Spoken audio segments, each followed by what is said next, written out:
Најголем дел, не сите, но сигурно по број на вработени, репрезент во Советот за странски инвеститори се компании од автомобилскиот сектор, без разлика од каде тие доаѓаат, дали се европски, северноамерикански или слично.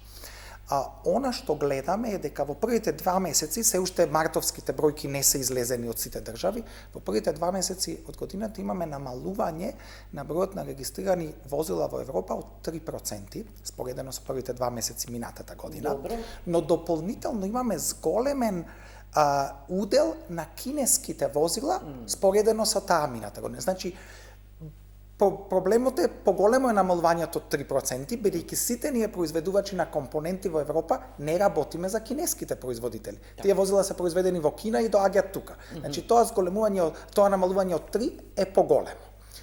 Можеме ние да кажеме дека гледаме намалување, нормално зависи за моделот на возило и брендот на возило за кое работите и кој ви е клиент, но има некои зголемувања кои се веќе 10 до 15% помали од почетокот на минатата година и се дури малку намалени од она што беше буџетирано за оваа година.